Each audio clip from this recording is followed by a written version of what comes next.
we should choose faith, and when we choose faith, we will totally surrender. So how do we ensure if we choose faith that we will reach our path, we will reach the end destination? You will never choose faith. Whenever you will choose, the chooser will remain. And as long as the chooser remains, where is the question of faith? You see the tricks of the mind.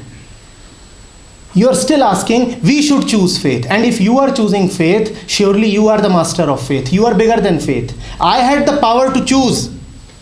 And I chose faith. I could have as well chosen faithlessness. But I am the one who chose faith. No, you don't choose faith. You are brought down to choosing faith. You are compelled to choose faith. You are elevated to choose faith. You can only pray that you come to a point where there is nothing but faith.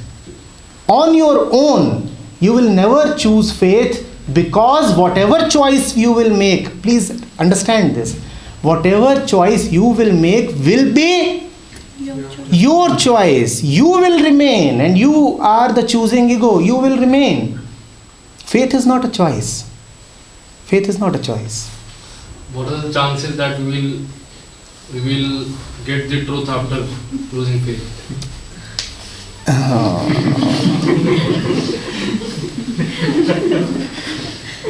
Well, I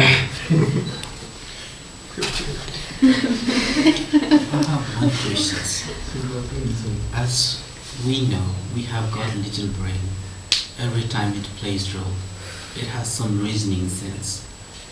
Everybody is here with some kind of purpose. I can correlate what he asked. He thought that he can give something, maybe a word, that will maintain or make balance between his mental condition at current scenario. So he asked you that questions. So he might thought that there will be something which will, correlate with the situations, and he will get something which will help enhance the situations to make it balance. Now, my concern is, how do you take the modern world? As you can see, everybody's modern world. Okay. Right? You're saying we need to flow, right? Until and unless there is some guidelines, until and unless you will feel some enlightenment, until and unless you're having some guide or mentor, how would you flow? Where is the destination? There is the flow. Second thing, if, like, as I said, there is some purpose, everybody is here with some purpose behind. Now, let's say the technological world these days, I'm not saying good or bad, everything is having both things they are carrying together. That's what I believe. It means, like, in this technological world, or you say advancement, like for example, you were staying at some place, you have to come here, you might have taken some cab or like whatever means or metro. So that advancement is helping you to be here. You are here, there should be some purpose behind. Basically, if we are thinking on that ground level. So until and unless there is purpose, we are not doing anything. Our brain is not allowing to tweak there. So there should be some enlightenment, some guided path. Until and unless we will have that path, like, I beg your pardon because this is my first session and I'm asking some questions like without knowing much, because it cannot be dealt in one session. That's what I believe, because I'm empty. So in that scenario, without guided path, I don't think like it will be that easy. Because if we are saying there is something which has to be done, either or like something can't be done or nothing can be done. For example, don't do anything. It means you are doing meditations, right? So just not to do anything, you need to train your brain, train your body. You need to have some guided path. Otherwise, how else you do that? Even not doing something is also doing something, right? Don't you already have a lot of guides? Guides in which sense? Aren't you already following a lot of paths? Anybody here who is not subscribed to ideologies, whatever you just said, do we see that this is an idea? This is an ideology? One is not born with it, it comes to one's mind. Do we see how education, religion, media, all kinds of conditionings are already guiding us so much? Not only have they taken upon themselves the role of guides, but they have also convinced us that a guide is indispensable. You are asking for a guide, a path, a purpose. I'm asking you, don't you already have so many guides and aren't you fed up of them? That is Do you see how the media keeps guiding you all the time? Do you see how you are always being told what to do? Can you look at your daily life and figure out even one action which is an unguided action? We have been conditioned so thoroughly that we demand more conditioning.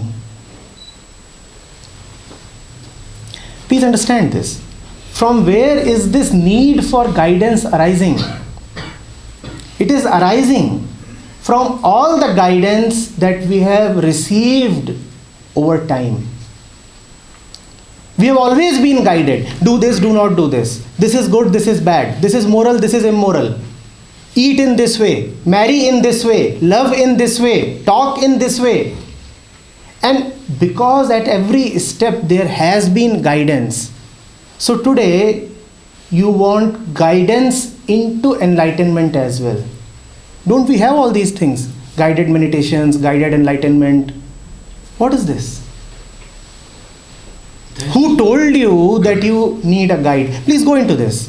When did you first come to learn that guide is needed?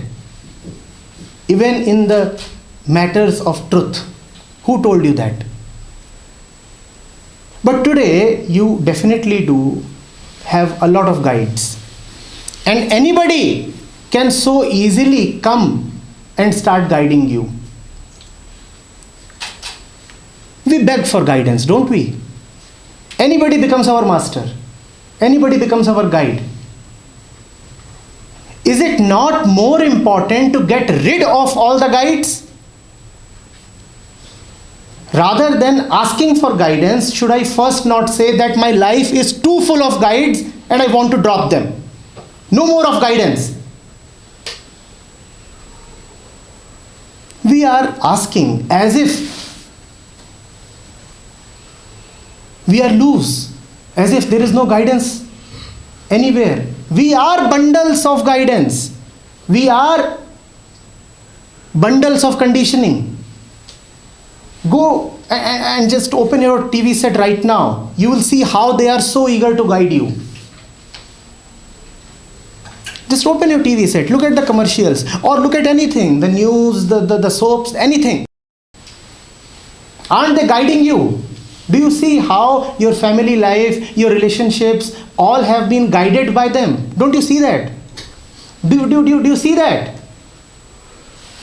Do you see how you have been guided into wearing the kind of dresses that you are wearing? Do you see how fashion and culture is all a guided phenomena? And do you see that all that guidance has brought you to a point where you want more guidance? Is it not important to firstly drop all that guidance? Has that guidance really helped you? And had that really helped you, would you still be asking for more guidance? If help only makes you ask for more help, is it really help?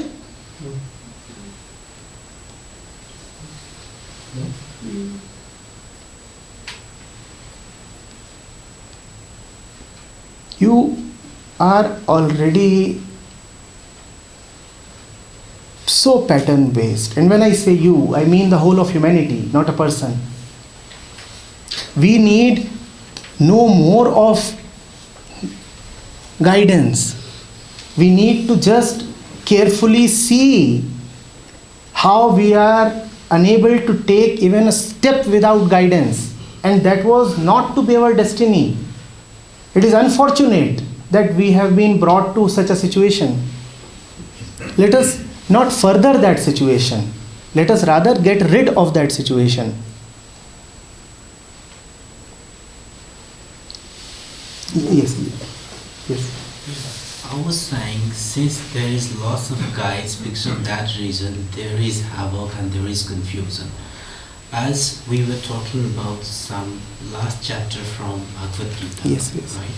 So we were talking on something which is already written. I think it is guided path. So we are still talking on guide. No, Aren't you see, what Krishna said to Arjun was what Krishna said to Arjun. And the Gita is there since time immemorial. And millions and billions of people have read those words. Absolutely, Gita is there. No, wait. And Go slowly into this. Is Krishna guiding? And if you take Krishna as a guide, then what are you doing? It's an insult to Krishna. You have brought down Krishna to the level of your existing guides. You say, I have so many guides. Now Krishna is the 14th one. Krishna is saying, Arjun, forget everything else. And he is saying that repeatedly in the Gita. One instance he says, drop all other dharmas.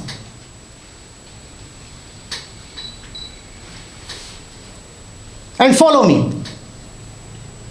Do you understand this? He is saying no other guidance. Just follow me. Now what does this follow me mean? This follow me just means drop all your other dharmas. Simple. You already have too many dharmas. Just drop them. And once you have dropped them, that is Krishna. But that makes us afraid, right? That makes us afraid. We say, I have 14 kinds of support. I want a 15th support. The 15th one says, sorry boss, I am here to take away the previous 14 ones. And now you are afraid. You don't want to listen to that. You don't want to listen to that. You would be very happy having another support. But you are not prepared to let go of the existing ones.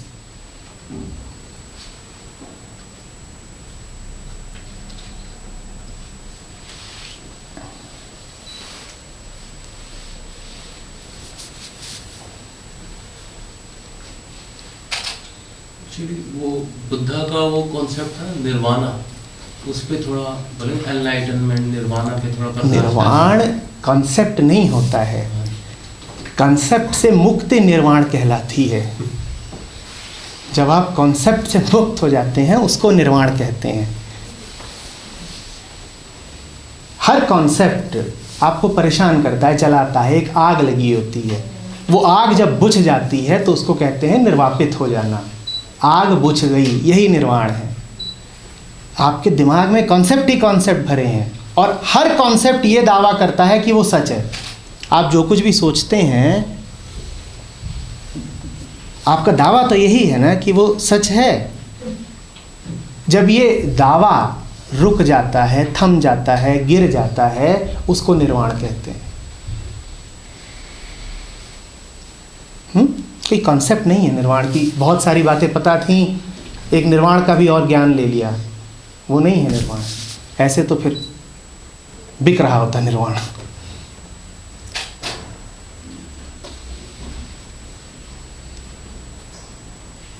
और परमात्मा के संबंध में कुछ बोलेंगे? परमात्मा, God, भगवान। परमात्मा के संबंध में कुछ नहीं बोला जाता, पीछे हटा जाता है ताकि परमात्मा बोल सके।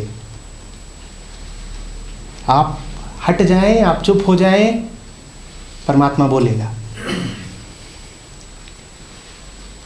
उसका कुछ रूप आकार कैसा है, कुछ आप हैं, आपका पड़ोसी हैं,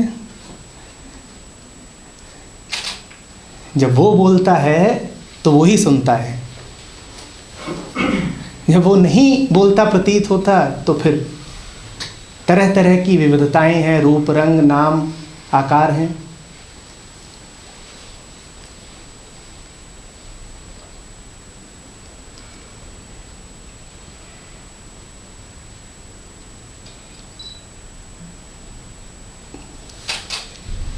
Yes, please. If we have to leave everything, then why do we give everything? You see, you don't have everything. You only have little bit, teeny weeny, insufficient things. And you yourself are the proof of insufficiency, aren't you? What you have is never enough. So firstly, you don't have to drop everything because you don't have everything. You want everything. There's a difference. There's a great difference, isn't there?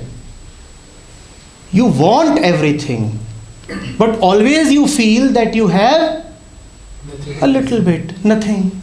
What do I have? Nothing. Is that not what the mind is always complaining? I have nothing. Yes, I want everything. So drop nothing, get everything. You don't have to drop everything. No, I meant to say, if we have to leave all the relationships with which we are born, with which we are living, then what is the use? Why did He give us all these? If we have to drop out everything, then what is the purpose So of it? you are in a particular situation, right? And I am in a particular situation. The whole mankind is in a particular situation. And nobody is easy in that situation. Now what is He giving you? Is He giving you the situation, or is He giving you the unease?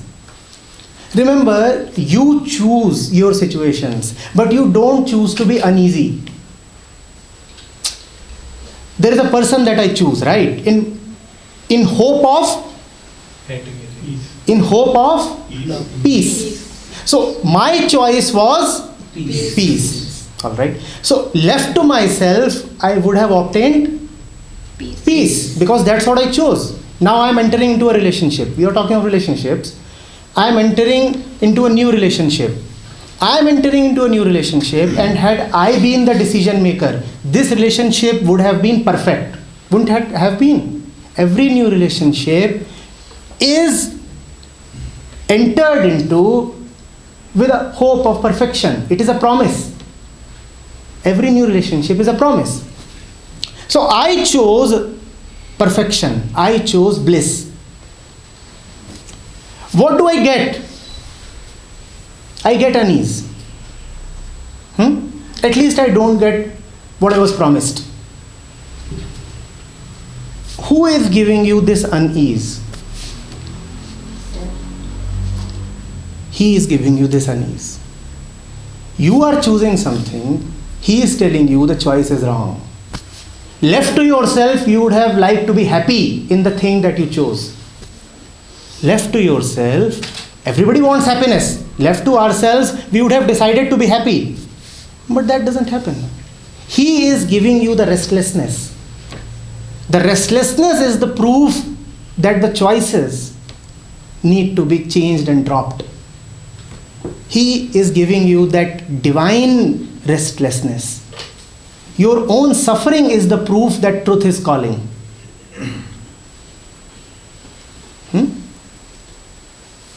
Actually जब जैसे कोई 30 years का है, उसकी marriage होती है, तो उसके बाद कई बार देखा गया कि फैमिली में हस्बैंड वाइफ में झगड़ा से रिलेशनशिप स्टार्ट में झगड़ा वो एक काल क्लेश सा ना जैसे घर में आ जाता है।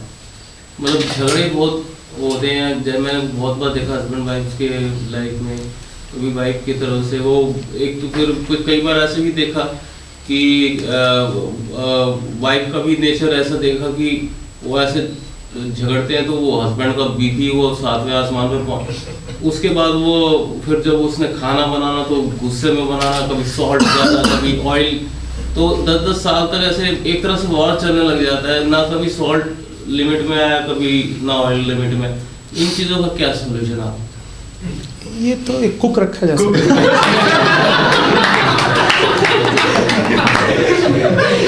उनके साथ भी अलग टेंशन, ऐसे मत करिए, वो वैसे ही करते हैं। So rather than to have one cook, they should keep separate cooks for themselves, so that you know the all the taste should be of their individual choice. और फिर जो दो तरह के जैसे ना, जैसे महाभारत में युद्ध होता है, महाभारत में एक ही कौरव की सेना बन गई, वो वाइफ की सेना अलग बन जाती है, वो हस्बैंड की अलग बन जाती है, तो बस ऐसे झगड़ा। It is not about husband, wife, or the salt or the cook. Please understand. Had you not married, would you still not be quarreling? Is it about the particular person, or is it about the quality of the mind itself? Don't bachelors quarrel? Or is it because the wife has come that you have become suddenly violent? The violence was surely there even before the wife came, and if the wife dies, the violence won't die with her. So don't talk of all these things. See that the mind that is not centered, the mind that is faithless, will always be a violent mind, an uneasy mind, a quarreling mind.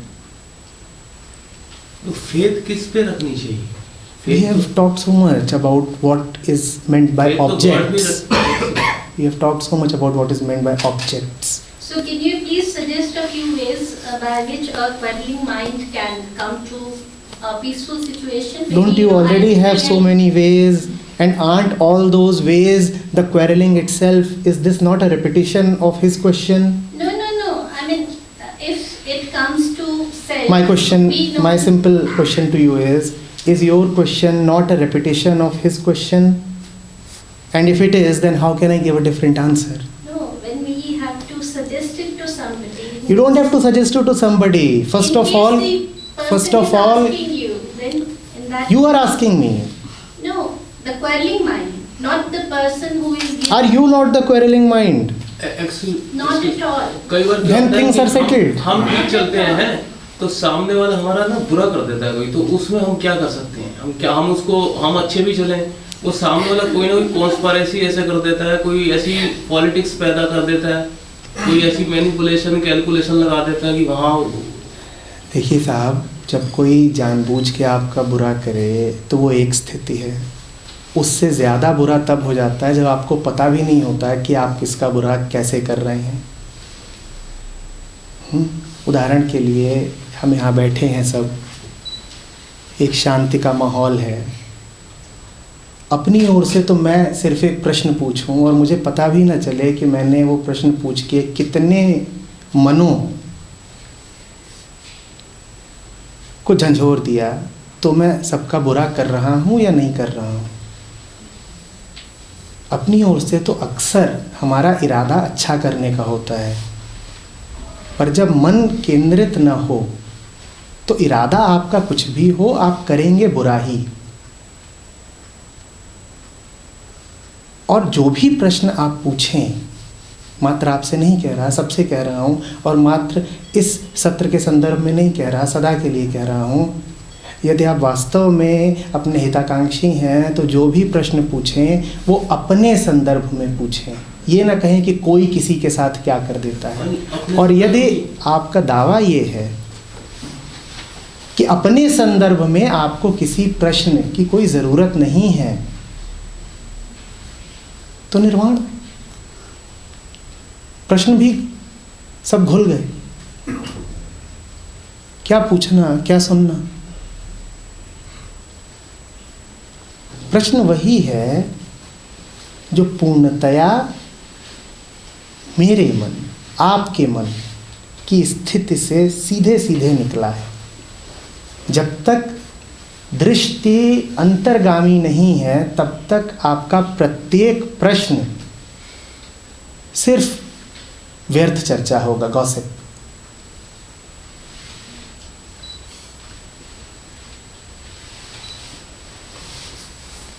Simply as common sense varies from person to person.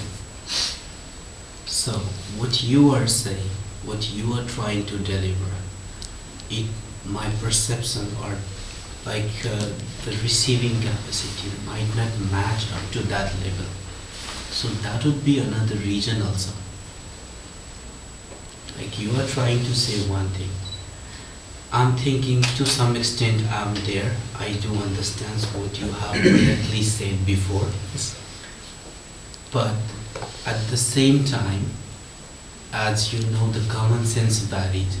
Like for example, what you are calling, what is it that you are calling as common sense? What is it? Can you go into this? What is it that you are calling as common sense?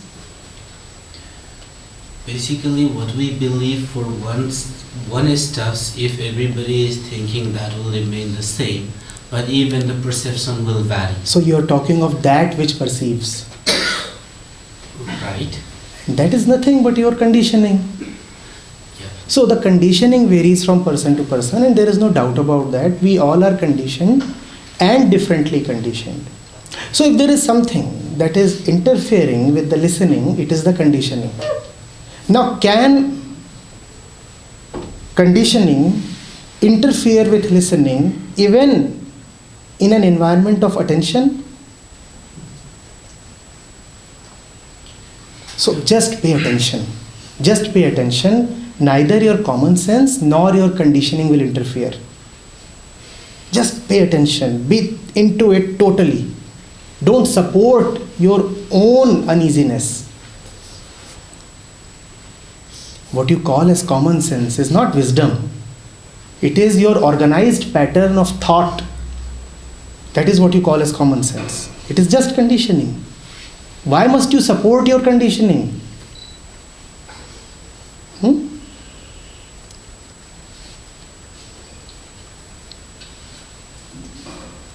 Yes, please. Sir, मन को कैसे काबू में किया जाए? वो तो हमेशा घूमता रहता है। कहाँ जाता है? हर पल उसके लिए एक नया क्वेश्चन होता है। कहाँ जाता है? घूमता है तो कहाँ जाता है? अभी तो मन कहता है चलो मुझे अपना काम करना चाहिए, पढ़ाई करना। ठीक है, वो काम महत्वपूर्ण लग रहा है। हाँ। कहीं से सीखा ना कि वो काम महत्वपूर्ण है। जी, जब सीखा कि कुछ महत्वपूर्ण है तो मन उस दिशा जाएगा ही ना। अब जब उसको सिखा रखा है कि 10 बज रहे हैं और 10 बजे किसी से मिलना महत्वपूर्ण है, तो निश्चित सी बात है कि मन अब बहकेगा, भटकेगा। उसको अब मैं काबू में करूं या मैं पहले ये देखूं कि मैंने ही तो मन को इस प्रकार की शिक्षा दी है, अब मैं उस शिक्षा को भटकाओ क्यों बोल रहा हूं? मैंने ही अपने आप को सिखाया कि मनोरंजन महत्वपूर्ण है, मैंने ही अपने आप को सिखाया कि प्रतिष्ठा महत्वपूर्ण है, मैंने ही अपने आप को सिखाया कि रुपया पैसा महत्वपूर्ण है। अब जब मन उन दिशाओं में भागता है तो मैं कहता हूं मन भटकता बहुत है। मन भटक कहाँ रहा है? मन वही सब कुछ कर रहा है जो आप उसे सिखा रहे हो। देखो कि आपने मन को जिस प्रकार संस्कारित कर रखा है, मन की उसमें दुर्गति होनी ही होनी है। नए तरीके मत मांगो, पुराने तरीकों की व्यर्थता देखो। पर हम बार बार नए तरीकों की मांग कर रहे हैं। आपका मन यदि इधर उधर भागता है तो कभी गौर किया कि जाता कहाँ को है? पुरुष हो तो स्त्री की ओर जाता है, लालची हो तो पैसे की ओर जाता है, डरे हुए हो तो सुरक्षा की ओर जाता है, धार्मिक हो तो ईश्वर की ओर जाता है। जैसे तुम्हारे संस्कार वैसा तुम्हारे मन का रुझान। तुमने क्यों संस्कारित होने दिया अपने आप को? तुम निरंतर क्यों अपने आप को गुलामी में जाने देते हो? अभी जाओगे फिर से टीवी खोल के बैठ जाओगे, फिर कहोगे कि देखो मन और भटका। तुम ये करते क्यों हो? और जब कर रहे होते हो ठीक उस वक्त चेत क्यों नहीं जाते? अगर इतना बुरा लग रहा है मन का भटकना, तो उस भटकाव को समर्थन और प्रश्रय देते क्यों हो? कोई यदि दिन रात टीवी देखता हो फिर कहे कि मेरा मन उन सब वस्तुओं की ओर बहुत भागता है जिनके विज्ञापन आते हैं, तो बेहूदी बात है ना। वो विज्ञापन देखे किसने? बार बार देखे, बार बार देखे, बार बार देखे। अब कह रहे हो मेरा मन उनकी ओर भाग रहा है। जो 100 दफे कोई विज्ञापन देख लेगा उसका मन उस वस्तु की ओर भागेगा या नहीं भागेगा? पर तुम देखते टीवी दिन रात हो, अब तुम्हारा मन बिल्कुल कूड़ादान बन गया कि नहीं बन गया? भागेगा ना।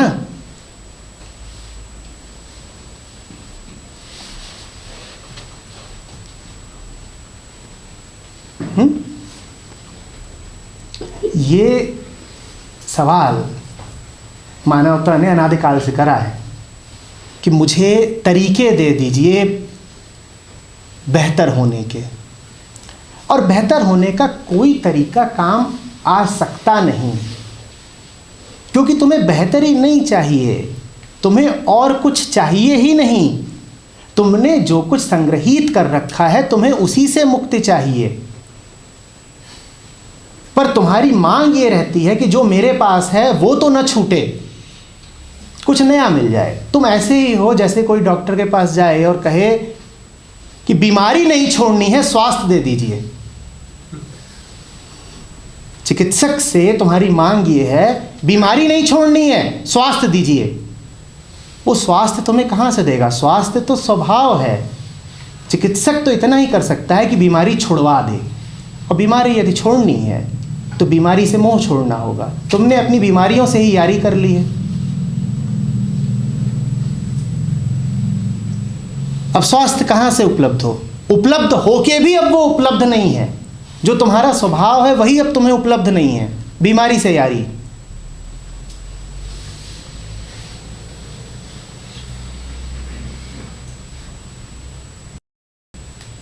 सहज है, सरल है, बहुत आसान है, बहुत बहुत आसान है। सुनोगे, विचारोगे, विश्लेषण करोगे तो मुश्किल लगेगा, बस जरा सा ध्यान देना है, बहुत सहज है। विचारना मत।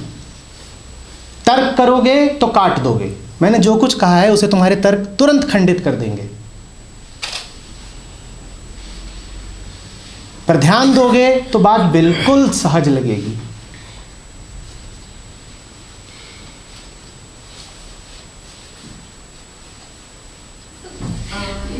Sir, I will repeat back the same question because I am still not satisfied. Ji, I meant to say that I put it in a simple manner, but if we are born to die, then why the relationships are given? Why we need to stay? I'll again repeat the answer I gave. Did he give the relationships or did you choose them? We don't know. Oh, you very well know. When you are choosing, let's say, at that moment, would you care for anything?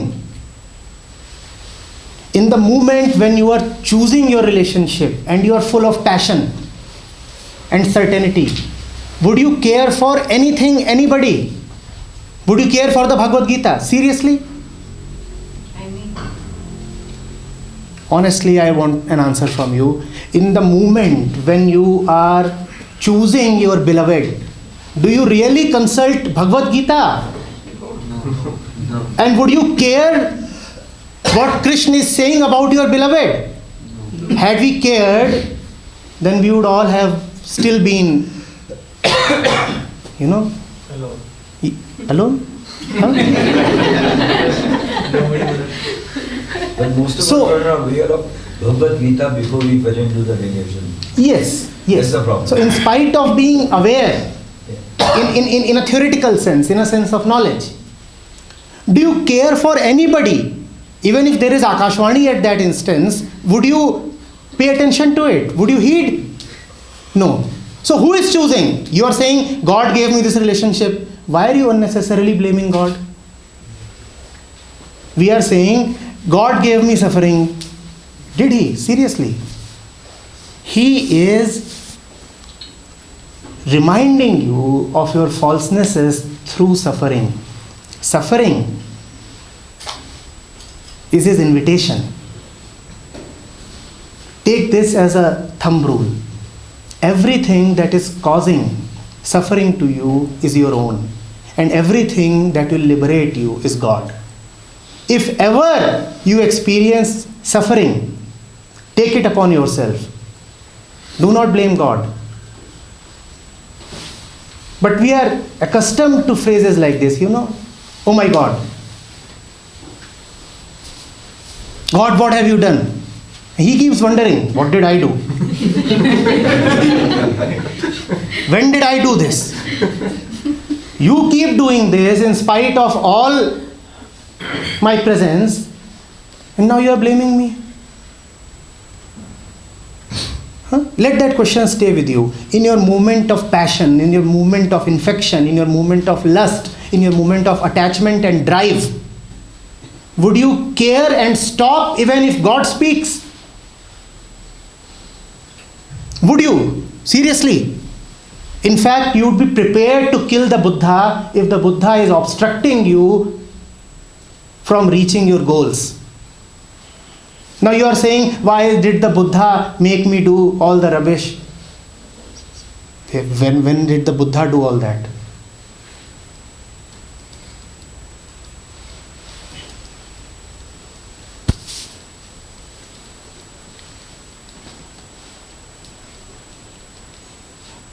Where are these experiences leading us to? Why must I worry? And if I am worrying, what does that tell about my mind?